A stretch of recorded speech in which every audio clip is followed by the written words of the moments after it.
Hello friends, आज हम CTET में 10 जनवरी 2022 का मैथ्स में आया हुआ क्वेश्चन पेपर देखेंगे।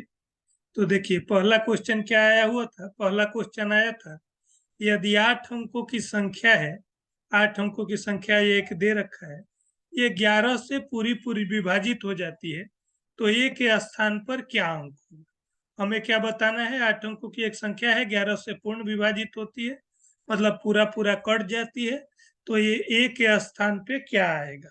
तो देखिए, अब पहले क्या है देख लीजिए। नंबर क्या है, 267 ए 3298। ठीक है, ये संख्या है। ठीक है, ए का हमें नहीं मालूम कि ए के जगह पे क्या है, वही बताना है। लेकिन हमें ये बता रखा है कि ये संख्या जो है क्या है, किससे विभाजित होती है, 11 से पूरा पूरा विभाजित होती है। तो 11 की विभाज्यता का नियम क्या है। तो 11 के विभाज्यता का नियम है कि हम इधर इधर वाले, ये इकाई बोलते हैं इसको, हम इकाई दहाई सैकड़ा ऐसे बढ़ता है। तो इधर से हम स्टार्ट करेंगे, अंकों को क्या करना है, जोड़ना है। पहला वाला अंक जोड़ना है, फिर एक एक छोड़ के एक एक गैप लेके जोड़ना है। ठीक है, 8 को जोड़ेंगे, फिर एक एक छोड़ देंगे, 9 छोड़ के दूसरा, तो 2 को जोड़ेंगे, 8 और 2, फिर क्या करेंगे, फिर एक छोड़ देंगे, 3 छोड़ देना है तो एक को जोड़ेंगे, फिर क्या करेंगे, फिर ये जोड़ लिया, फिर 7 छोड़ दिया, फिर किसको जोड़ना है, 6 को जोड़ेंगे। अब 6 के बाद फिर 2 छोड़ेंगे, तो और तो आगे इधर अंक ही नहीं है, तो हमारा यही आ गया। ये क्या आ गया, 8 और 2 10 और 6 16 जोड़ 1, क्या आ गया, 16 जोड़ 1। ये आया 16 जोड़। अब क्या करना है, अब जो बाकी बचे अंक है उनको जोड़ना है, जो हमने एक एक गैप में छोड़ा था। तो ये तो हमने इधर से स्टार्ट किया था, ये ले लिया था, मतलब यहाँ से स्टार्ट करना है, एक एक गैप में जोड़ना है। 9 जोड़ना है, क्या जोड़ना है, 9 जोड़ना है। 9 के बाद फिर क्या जोड़ेंगे, एक अंक इधर से छोड़ देंगे, 3 जोड़ेंगे, फिर क्या करेंगे, ये छोड़ के 7 जोड़ेंगे, फिर क्या जोड़ेंगे, 2 जोड़ेंगे। तो ये जोड़िए कितना आया, 9 और 3 12 और 7 19 और 2 21, कितना आया, 21 आ गया। ठीक है, अब 11 का विभाज्यता का नियम क्या कहता है कि ये जो दोनों योग आएगा, विषम संख्याओं के अंकों का योग और सम स्थान की संख्याओं के अंकों का योग, ये या तो इनको घटाने पे, ये जो दोनों आया, इन दोनों को घटाने पे या तो 0 आना चाहिए, या 11 के पहाड़े का कोई, मतलब 11 22 33 ऐसे आना चाहिए। अगर ऐसा आएगा तो वो 11 से पूरा पूरा कटेगा, अदरवाइज नहीं कटेगा। तो अब देखिए, यहाँ क्या आया, 21 आया। यहाँ क्या आया, 16 जोड़े आए। अब 16 में क्या जोड़ देंगे तो ये इसके बराबर हो जाएगा 21 के। तो 16 में अगर 5 जोड़ देंगे, मतलब ए की जगह पे अगर 5 होगा, तो 16 5 21 हो जाएगा, 21 माइनस 21 0 आ जाएगा। ठीक है, तो हमारा ए की जगह पे क्या आना चाहिए, 5 आना चाहिए। तो यही हमारा आंसर होगा। ठीक है, आगे देखिए अगला क्वेश्चन।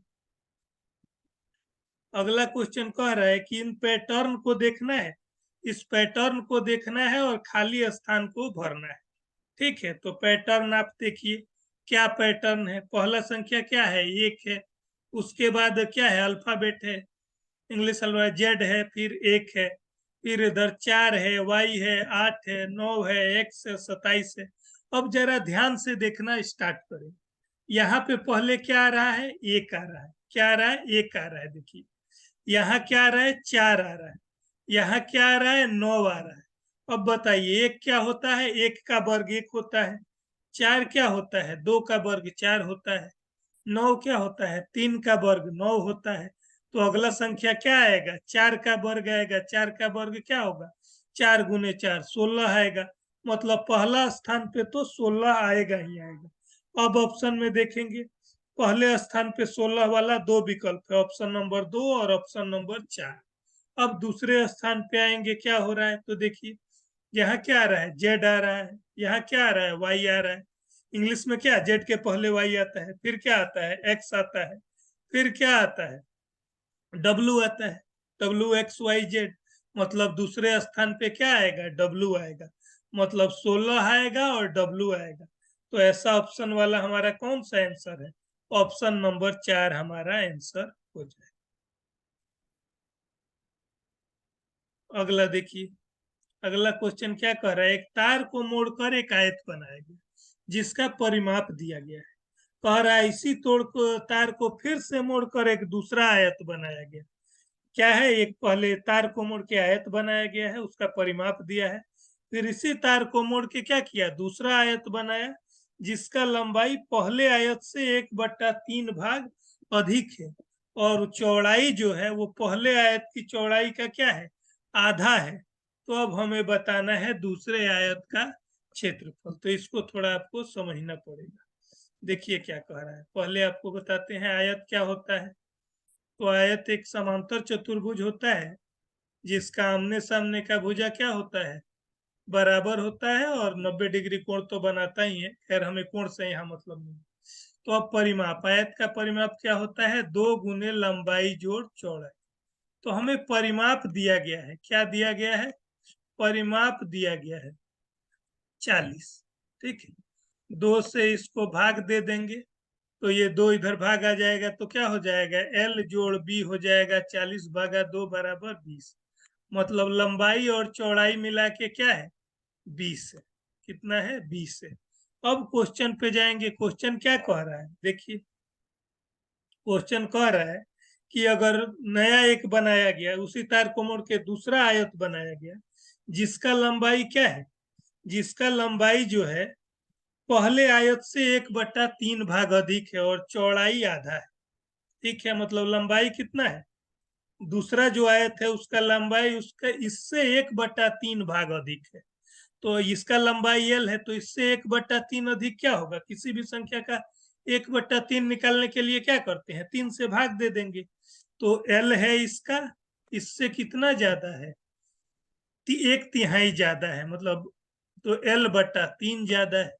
अब इन दोनों को जोड़ देंगे, इसके नीचे 1 लीजिए, लघुत्तम लेके जोड़ दीजिए, क्या आ जाएगा, 3 आ गया। 1×3 3 में 3L बट्टा का जोड़ जैसे करते हैं जोड़ L, क्या आ गया, 4L/3। क्या आ गया, 4L/3। नया लंबाई क्या आ गया, 4L/3। ठीक है, अब अगला, अगला क्या कह रहा है, चौड़ाई जो है वो आधा है। चौड़ाई जो है क्या है, आधा है। B का आधा क्या होगा, किसी भी संख्या का आधा निकालने के लिए 2 से भाग देते हैं, B/2 होगा। तो नया लंबाई चौड़ाई हमें मिल गया। ठीक है, अब हमें तो मालूम है क्या, परिमाप तो मालूम ही, क्या मालूम है, परिमाप मालूम है। परिमाप सेम ही है क्योंकि उसी तार को मोड़ के बनाया गया है। अब बताइए L+B दिया है आपका कितना, 20। अब दूसरा क्या है, दूसरा समीकरण, दूसरा नया L है 4L/3 जोड़ B/2। क्या आ गया, B/2 बराबर ये भी 20। अब कैसे इनको बराबर करें, कैसे इस समीकरण को हल करें, तो क्या करेंगे, अगर इस समीकरण में 2 से गुना कर दें तो ये 2 कट जाएगा, ये B आ जाएगा, ये दोनों कट जाएंगे। तो इसको 2 से गुना करने पे क्या हो जाएगा, 4 दूना 8L/3 हो जाएगा, और B/2 में 2 से गुना करेंगे, 2 2 कट जाएगा, जोड़ B हो जाएगा बराबर में 20 दूना कितना, 40 आ जाएगा। क्या आ जाएगा, 40। अब इन दोनों को घटा दीजिए, किसको, पहले वाले को और इसको, दोनों को घटाएंगे तो B और B क्या हो जाएगा, कैंसिल हो जाएगा, और L में 8L/3 घटा देंगे तो कितना आ जाएगा, 5L/3। बट्टा का घटाव आप कर सकते हैं, 5L/3 माइनस में आएगा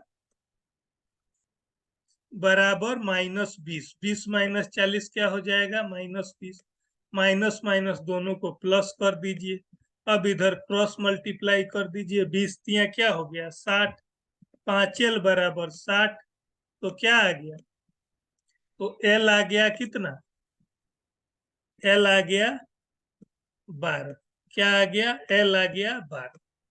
अब L 12 आ गया तो हम क्या कर सकते हैं, L जोड़ B तो हमें मालूम है कि 20 था, तो B क्या हो जाएगा, 8 हो जाएगा। B कितना हो जाएगा, B हो जाएगा 8।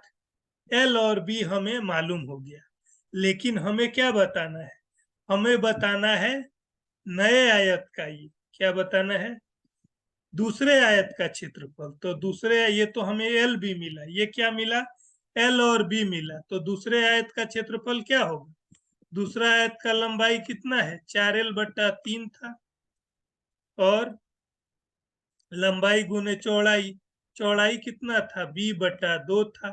अब मान रख दीजिए किसका, एल आया है 12, 4 गुने 12/3, और क्या गुने बी कितना आया है, 8/2। अब काट पीट दीजिए, क्या है, 2 चौका 8 कट गया, ये 3 चौका क्या हो गया, 12 हो गया, 4 गुने 4 कितना आ गया, 4 चौका 16, चौका 64, नए आयत का क्षेत्रफल क्या हो जाएगा, 64 हो जाएगा। ठीक है, इसमें थोड़ा दिमाग लगाना है आपको, देख के करना पड़ेगा। अगला क्वेश्चन आते हैं। अगला क्वेश्चन देखिए, ये कह रहा है कि केशव के पास 5, 10 और 20 के सिक्के हैं, क्या है, तो वैष्णवी के पास 5 रुपये के सिक्के हैं, 10 के और 20 रुपये, 3 तरह के सिक्के हैं। अब 5 रुपये के कितने सिक्के हैं, 10 के कितने सिक्के हैं, 20 के कितने सिक्के हैं, ये नहीं पता, लेकिन ये पता है कि 5 के सिक्कों की जो संख्या है वो 10 के सिक्कों की संख्या की 3 गुनी है, और 20 को सिक्कों की जो संख्या है वो 10 के सिक्कों की संख्या की क्या है, आधा है। अब कह रहा है कि यदि उसके पास 20 के 7 सिक्के हैं तो कुल कितनी राशि है। अब इसको आप समीकरण बना के भी एक्स मान के भी कर सकते हैं, लेकिन मैं कहूंगा ज्यादा भी इजी है, आप क्वेश्चन से यहीं से स्टार्ट करें। सीधे देखिए क्या कह रहा है, 20 रुपया के 7 सिक्के, ठीक है। अब क्वेश्चन क्या कह रहा था कि 20 रुपया के सिक्कों का जो संख्या है वो 10 के सिक्कों के संख्या का आधा था, मतलब 10 के सिक्कों का संख्या क्या है, इसका 2 गुना है, मतलब 20 के अगर 7 सिक्के हैं तो 10 के कितने सिक्के हैं, 2 गुने 7 दूनी 14, कितने हो गए, 14 सिक्के हो गए। और क्या कह रहा है कि 5 के सिक्कों की संख्या 10 के सिक्कों की संख्या कितनी गुनी है, तो 10 के सिक्कों का संख्या 14 है, तो 5 का संख्या सिक्का कितना, इसका 3 गुना होगा, 14 तिया क्या हो जाएगा, 42 हो जाएगा। मतलब हमें तीनों चीज मालूम हो गया, क्या क्या मालूम हो गया, हमें मालूम हो गया 20 रुपया के 7 सिक्के हैं, 10 रुपया के सिक्कों की संख्या क्या है, इसका 2 गुना है मतलब 14 है, 5 के सिक्कों का संख्या क्या है, इसका तिगुना है, तो 14 का तिगुना 42 हो जाएगा। अब हमारे पास कितने रुपये होंगे, अगर आपके पास 20 रुपये के 7 सिक्के हैं तो आपके पास कितने रुपये होंगे, गुना कर दीजिए, 20 सते 140, और 10 में 14 से 140, और 42 बचे 210, कितना आ गया, 280 और 210, 490, क्या आ जाएगा, 490। उसके पास कुल रुपये होंगे 490। ठीक है, आगे देखिए। अब कह रहे हैं घन एक ऐसा, क्या है, घन कह रहा है, घन एक 3 डायमेंशनल है, 3 डायमेंशनल मतलब क्या, त्रिआयामी है, मतलब जिसमें लंबाई चौड़ाई ऊंचाई 3 होता है। तो अब कह रहा है कि निम्नलिखित में किस आकृति को इस समूह में रखा जा सकता है, किस आकृति को इस समूह में रख सकते हैं। ठीक, अब कह रहा है which of the following shape can be kept in the same category. अब देखिए घन के बारे में वो क्या बता रहा था, त्रिआयामी आकृति है जिसकी सभी सतहें एक जैसी हैं। घन में क्या होता है, लंबाई चौड़ाई ऊंचाई तीनों बराबर होता है। अब ऐसा कौन सा आकार है जिसमें तीनों बराबर होता है, तो ऐसा है चतुष्फलक, ऐसा टेट्राहेड्रन जो होता है उसमें बराबर होता है। इसके लिए आपको चारों मालूम होना चाहिए कि घनाभ क्या है, त्रिघनाभ में तो तीनों बराबर नहीं होता है, प्रिज्म अलग है, शंकु तो अलग ही आकृति है, तो इसलिए आपका चतुष्फलक आंसर हो। अब अगला क्वेश्चन देखिए, कह रहा है जब समूह में विद्यार्थियों की लंबाई मापने को कहा गया तो समूह एक जिसमें 4 विद्यार्थी थे को निम्नलिखित परिणाम प्राप्त हुए। क्या हुआ, समूह में विद्यार्थियों की लंबाई मापने को कहा गया तो समूह एक जो था उसमें 4 विद्यार्थी थे, उसमें से ये परिणाम निकला। क्या परिणाम निकला? दिया हुआ है निर्मल दिनेश से इतना लंबा है, सीमा सेल्मा से 4 सेंटीमीटर छोटी है, ये सीमा से 2 सेंटीमीटर। तो इस तरह क्वेश्चन जैसे आ जाए, आपको देखना है कि क्या दिया हुआ है, अब उसके बाद आपको लिंक करना स्टार्ट कर। अब देखिए क्या कह रहा है, सेल्मा जो है कितना है, सेल्मा 138 सेंटीमीटर लंबी। अब आपको देखना है कि सेल्मा का रिलेशन किससे, किसके बारे में दिया गया है कि सेल्मा से रिलेटेड। तो सेल्मा 138 है, और किसका, सीमा जो है सेल्मा से 4 छोटी। तो सीमा कितनी हो जाएगी, 4 छोटी, 138 से 4 कम है, मतलब 134 है।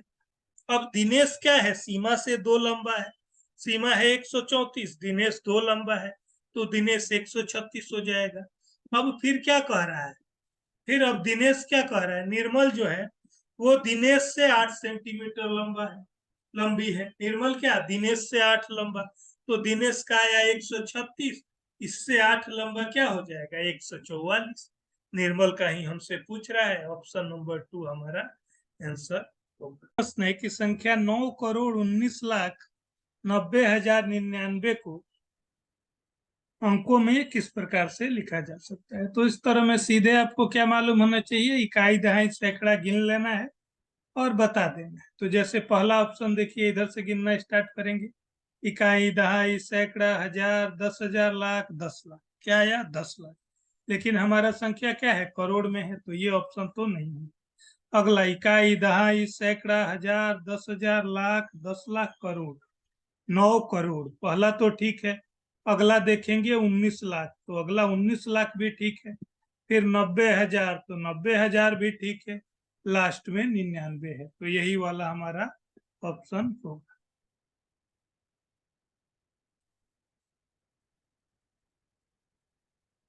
अगला क्वेश्चन देखिए, अगला कह रहा है कि निम्नलिखित में त्रिभुज के कोणों के बारे में क्या सही है। बताना है कि त्रिभुज के, तो त्रिभुज के कोणों के बारे में आप क्या जानते हैं कि त्रिभुज के साथ तीनों कोणों का योग कितना होता है, चाहे कोई भी त्रिभुज हो उसके तीनों कोणों का योग 180 डिग्री होता है। तो ये हमारा ऑप्शन नंबर 4 हो जाएगा। ठीक है, चतुर्भुज के चारों कोणों का योग 360 डिग्री होता है। तो त्रिभुज का पूछ रहा है, तो ऑप्शन नंबर 4। अगला क्वेश्चन देखिए, इसको देखिए थोड़ा, ये क्या कह रहा है क्वेश्चन, क्वेश्चन कह रहा है कि एक दुकानदार ने 11 लीटर 370 ml सेव का जूस, 8 लीटर 490 ml संतरा का जूस और 3 लीटर 150 ml को मिलाया। 3 तरह के जूस को मिलाया। अब इन तीनों तरह के जूस को मिला के क्या किया गया, 950 ml मिलीलीटर के छोटे छोटे बोतल में भरा गया। अब पूछ रहा है कि इस मिश्रण को कितने छोटे बोतल में भरा गया और कितना मिश्रण बच गया, मतलब जो कि सारा बोतल भरने के बाद खाली रह गया, जो पूरा नहीं हुआ उसको हम नहीं भरेंगे, जो 950 ml नहीं होगा उसको नहीं भरेंगे। तो इसके लिए आपको क्या करेंगे, अब सबसे पहले तीनों चीज जोड़ना है। क्या क्या है, 11 लीटर 370 ml, क्या है 11 लीटर 370 ml। अब दूसरा क्या है, देखिए दूसरा है आपके पास 8 490 और 3 150, 8 लीटर 490 और कितना,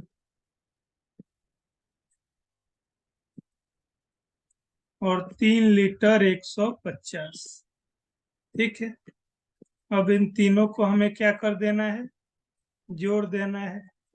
ठीक है, जोड़ने पे क्या आएगा, 0, 9 7 16 और 5 21 का 1, हाथ में 2, 4 3 7 1 8 2 10 का 0, हाथ में 1, 1 1 2 8 10 3 13 का 3, हाथ में 1, 1 और 1 2, कितना आ गया 23 लीटर और 10 ml। अब देखिए 1 लीटर में कितना होता है, 1 लीटर में होता है 1000 मिलीलीटर, तो 23 लीटर में कितना हो जाएगा, 23,000 मिलीलीटर। तो अगर हम इसको मिलीलीटर में चेंज करेंगे तो ये क्या हो जाएगा, ये लीटर 23 लीटर में 23,000 और ये 10 ml, 23,000 10 ml हो जाएगा। क्या हो जाएगा, 23,000 10 ml। अब हम किस में भर रहे हैं, छोटे छोटे 950 ml के बोतल में भर रहे हैं। तो हम क्या कर देंगे, 23,010 को भाग देंगे। 23,010 को पता करने के लिए 950 दूनी कितना आ जाएगा, 1900 आ जाएगा। 1900 आने के बाद इधर क्या हो जाएगा, 401, क्या हो जाएगा 401 और एक जीरो आ जाएगा, 4010, फिर 4 पे जाएगा, 3800 आ जाएगा। फिर कितना होगा, फिर हमारा 210 ml बच जाएगा। मतलब 24 बोतल पूरा भर जा रहा है और 210 ml बच रहा है। तो हमारा आंसर क्या हो जाएगा, 24 बोतल और 210 ml। मतलब हमारा ऑप्शन नंबर 1 हमारा आंसर होगा। अगला देखिए, अगला क्वेश्चन क्या कह रहा है, निम्नलिखित में कौन सा सत्य है। अब देखिए, इस क्वेश्चन को करने के पहले मैं आपको दो चीज बताता हूँ, गुणनखंड और गुणज। तो गुणज जैसे मान लीजिए आप 3 का पहाड़ा, किसी भी संख्या का पहाड़ा पढ़ते हैं तो क्या आता है, 3, 6, 9, ठीक है, 12, 15, ठीक है। तो क्या हो रहा है, 3 के पहाड़े में क्या आ रहा है, जैसे मान लीजिए 9 आ रहा है या 12 आ रहा है या 15 या 6, ये सब आ रहा है। तो इसको क्या बोलेंगे, हम बोलते हैं इनके पहाड़े में आ रहा है, मतलब गुना में आ रहा है। तो हम कहेंगे कि 9 जो है वो क्या है, 3 का गुणज। 9 जो है वो क्या है, 3 का गुणज है। तो गुणज हमेशा क्या होगा, या तो बड़ा होगा या ज्यादा से ज्यादा बराबर होगा। तो 9 जो है 3 का गुणज है, मतलब 3 के पहाड़े में आगे आ रहा है। या 12 जो है वो भी क्या है, 3 का गुणज है। 15 भी है, 3 का गुणज है। अब एक दूसरा टर्म आता है गुणनखंड। मान लीजिए पूछे 21, 21 किस किस के पहाड़े में आता है। पहले हम क्या कह रहे थे, 3 के पहाड़े में क्या आ रहा है। अब हम दूसरा चीज, मान लीजिए कोई संख्या ले रहे हैं, पूछ रहे हैं 21 किस किस के पहाड़े में आता है। तो 21 किस में, 1 के पहाड़े में आएगा, 3 में आएगा, 7 में आएगा, 21 में आएगा। तो ये सब क्या है, ये जो 3 है वो क्या है, 21 का गुणनखंड है। 7 है, ये भी 21 का गुणनखंड है। 1 है, वो भी क्या है, 21 का गुणनखंड। 21 है, वो भी 21 का गुणनखंड है। मतलब गुणनखंड जो होगा वो क्या होगा, या तो छोटा होगा या मैक्सिमम ज्यादा से ज्यादा बराबर होगा। ठीक है, गुणज क्या होगा, गुणज बड़ा होगा या ज्यादा से ज्यादा बराबर हो सकता है। अब हम आते हैं क्वेश्चन की तरफ। अब कह रहा है 7 जो है 91 का गुणनखंड है। क्या है, 7 91 का गुणनखंड है। तो अब गुणनखंड के लिए क्या है, छोटा या बराबर होना चाहिए। तो ये तो ठीक, छोटा है। 7 जो है क्या है, 91 से छोटा है, ये तो पता चल गया। लेकिन गुणनखंड होने के लिए उससे कटना भी तो चाहिए। तो 7 से 91 कटता है कि नहीं, देखिए 91 को 7 से भाग देने पे कटता है कि नहीं, तो हाँ कटता है। तो ये वाला पहला कथन सही। दूसरा कथन क्या कह रहा है, 13 117 का गुणज। मैंने आपको क्या बताया था, गुणज या तो बराबर होगा या बड़ा होगा। लेकिन यहाँ कह रहा है कि 13 जो है 117 का गुणज है। 13 तो 117 से छोटा है, ये तो गुणज हो ही नहीं सकता था, गुणनखंड हो सकता है। 13 9 से 117 ये गुणनखंड है, गुणज नहीं है। तो ये बी स्टेटमेंट गलत है। तीसरा देखिए, 21 7 का गुणज है, मतलब 7 पहाड़े में। तो ठीक है, 21 7 से बड़ा भी है और पहाड़े में भी आता है, तो ये गुणज है। तो हमारा कौन कौन, ए और सी स्टेटमेंट जो है वो क्या है, सही है। तो हमारा ऑप्शन कौन सा हो जाएगा, ऑप्शन नंबर 2 हो जाएगा। अब कह रहा है इसमें बताना है किस अक्षरों के उस समूह को चुनना है जिसमें कोई भी रैखिक सममिति नहीं है। किसको चुनना है, कोई भी रैखिक सममिति नहीं है किसमें। तो रैखिक सममिति समझते हैं आप, रैखिक सममिति क्या होता है, पहले आपको एक ब्रीफ बता देते हैं फिर क्वेश्चन पे आते हैं। मान लीजिए कोई भी एक संख्या है, कोई भी संख्या है या अंक है या कुछ भी है, कोई भी ज्यामितीय आकृति है, मान लीजिए ए। अब सममिति क्या होता है, रैखिक सममिति।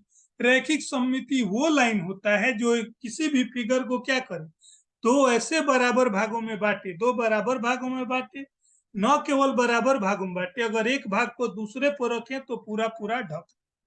तो मान लीजिए ए है, ये में अगर हम ऐसे लाइन खींच दें, ये बीचों बीच, तो क्या हो जाएगा, ये वाला भाग और ये वाला भाग क्या हो जाएगा, बिल्कुल बराबर है। एक को दूसरे पर ढकेंगे तो वो पूरा पूरा ढक देगा। ठीक है, तो इस तरह के लाइन को हम बोलते हैं क्या, रैखिक सममिति, क्या बोलते हैं, रैखिक सममिति। तो अब मान लीजिए इसी तरह से हम निकालते हैं, किसी किसी में दो भी हो सकता है, जैसे एच है, मान लीजिए एच में क्या होगा, ऐसे खींच देंगे तब भी दो भाग में बटेगा, ऐसे अगर खींच देंगे तब भी दो भाग में बट रहा है। तो किसी में एक होगा, किसी में दो होगा, किसी में बिल्कुल भी नहीं हो सकता। अब आते हैं क्वेश्चन की। क्वेश्चन कह रहा है, अब देखिए कि वह समूह चुनना है जिसमें कोई भी क्या है, कोई भी रैखिक सममिति नहीं, क्या है, कोई भी रैखिक सममिति नहीं। तो अब देखिए इस वाले में एक्स में है या नहीं, एक्स अगर हम करें तो क्या है, एक्स को करें, इसमें रैखिक सममिति है या नहीं। अगर ऐसे खींच दे तो ये दोनों भाग इधर वाला बराबर है, या ऐसे भी खींच दे तो दोनों बराबर है, तो इसमें तो दो दो रैखिक सममिति है। तो वो पूछ रहा है कि इसमें रैखिक सममिति नहीं होगा, तो ये ऑप्शन तो नहीं होगा। ऐसे है, दूसरा भी चेक करें, दूसरा अगर चेक करेंगे तब देखिए दूसरे ऑप्शन में क्या क्या अक्षर है, पी क्यू और आर। अब बताइए, पी क्यू और आर। अब बताइए पी में हम कैसे भी लाइन खींचे, अगर ऐसे भी लाइन खींच रहे हैं तो ये वाला भाग का शेप और ये वाला भाग का शेप तो एक जैसा नहीं है, बराबर नहीं है, इधर डंडा है इधर डंडा भी नहीं है। या अगर ऐसे लाइन खींच दे तो नीचे वाला भाग में केवल डंडा है, इधर ये वाला, मतलब सममिति नहीं है। क्यू में भी क्या है, उसी तरह का हालत है, क्यू में भी क्या, क्यू पूरा गोल नहीं है, इसमें क्या, और ये ऐसे लाइन है, तो इसमें भी खींचने से वो सममिति न इधर से आएगा न इधर से आएगा। आर है, उसमें भी क्या है, आर में हम अगर इधर से खींचे तो ये आकृति सेम नहीं है, या इधर भी खींचे तो ये आकृति सेम नहीं है। तो पी क्यू आर तीनों में कोई भी रैखिक सममिति नहीं हो। ठीक है, तो यही हमारा आंसर हो जाएगा, ऑप्शन नंबर 2। बाकी में देखेंगे तो कम से कम एक आध हो, ए बी सी में क्या है, ए में भी है, बी में भी है, सी में भी है, तो इस तरह से इनमें सममिति है। केवल दो वाला ऑप्शन के जो तीनों अक्षर हैं इसमें कोई सममिति नहीं है। अगला देखिए, कह रहा है सोनू, लालू और बीना अपने घर के पास के स्टेडियम के चारों ओर क्या कर रहे हैं, गोलाकार ट्रैक पर एक ही समय पर और एक ही दिशा में चक्कर लगाते। उन्होंने एक समय पर दौड़ना प्रारंभ किया और सोनू ने 99 सेकंड, लालू ने 154 सेकंड और बीना ने 126 सेकंड में एक चक्कर पूरा किया। ठीक है, अब वो पूछ रहा है कि कितने मिनट और सेकंड के बाद वे तीनों मिलेंगे, क्या होगा, कितने समय के बाद वो तीनों मिलेंगे। तो सिंपल सा क्वेश्चन है, आप तीनों का क्या कर दीजिए, एलसीएम निकाल दीजिए, 99, 154, 126 का, और जो भी आएगा उसको क्या करना है, उसको मिनट में बदलना है। मिनट में कैसे बदलेंगे, कुछ भी आ जाए, मान लीजिए जो भी आ जाएगा आंसर। अगर मान लीजिए मैं ऐसे उदाहरण के लिए ले रहा हूँ, और कुछ भी आ गया, मान लीजिए 140 सेकंड आ गया, तो उसको मिनट में बदलने के लिए क्या करते हैं, 60 से भाग देते हैं। 60 से भाग देंगे तो क्या, 2 मिनट, 60 दूनी 120, और 20 बच गया, तो 2 मिनट 20 सेकंड क्या हो जाएगा, 2 मिनट 20 सेकंड। तो इस तरह से आपको ये आंसर बता देना, कैलकुलेशन नहीं कर रहा आप कर सकते हैं। अब अगला देखिए, अगला प्रश्न कह रहा है कि 2 इकाई परीक्षा में अजमल द्वारा प्राप्त अंक नीचे दिए गए। एक स्टूडेंट है जिसका 2 इकाई परीक्षा 1 और इकाई परीक्षा 2 में मार्क्स दिया गया है। ठीक है, अब हमें कुछ क्वेश्चन बताना है कि कौन सा विकल्प सही है, 4 विकल्प दिए गए हैं। अब कह रहा है सामाजिक ज्ञान के अलावा सभी विषयों के अंकों का प्रतिशत इकाई परीक्षा 2 में बढ़ा है। वो क्या कह रहा है कि सामाजिक ज्ञान को छोड़ दें तो सभी विषय के अंक का प्रतिशत क्या है, इकाई परीक्षा 2 में बढ़ा है। अब एक चीज ध्यान दीजिए, यहाँ जो दिया है वो क्या अंक दिया है, यहाँ अंक दिया है, लेकिन वहां जो बात कर रहा है वो किसका, प्रतिशत का बात कर रहा है। तो पहले हमें क्या करना पड़ेगा, प्रतिशत निकालना पड़ेगा। कैसे, देखिए, मान लीजिए अंग्रेजी में इसका कितना आया है, 36 आया है, कुल अंक का है, कुल कितने मार्क्स का टोटल है, 40। तो कितना प्रतिशत हुआ, पहले प्रतिशत निकाल लेंगे। प्रतिशत कैसे निकालते हैं, मान लीजिए उसका आया है 36, कुल अंक है 40, तो 36/40 गुने 100 कर देते हैं, प्रतिशत निकालने का यही तरीका है। अब क्या आ जाएगा, एक जीरो से एक जीरो कट गया, 4 नवा 36, तो 9 दहा के 90, कितना प्रतिशत आ गया, 90% आ गया। ठीक है, इसमें आ गया। अब अगला क्या कह रहा है, अगला कह रहा है दूसरे ये एग्जाम में कितना आया उसका, 30 में 27 आया, क्या है, 30 में 27 है। अब देखिए 30 में 27 आया, 27 आया है टोटल 30, तो कितना प्रतिशत होगा, 27/30 गुने 100, ये क्या हो जाएगा, जीरो जीरो कट गया, 3 9 27, ये भी 90 आ गया, ये भी प्रतिशत कितना आ गया, 90। तो इसी तरह हम सभी विषयों का निकाल।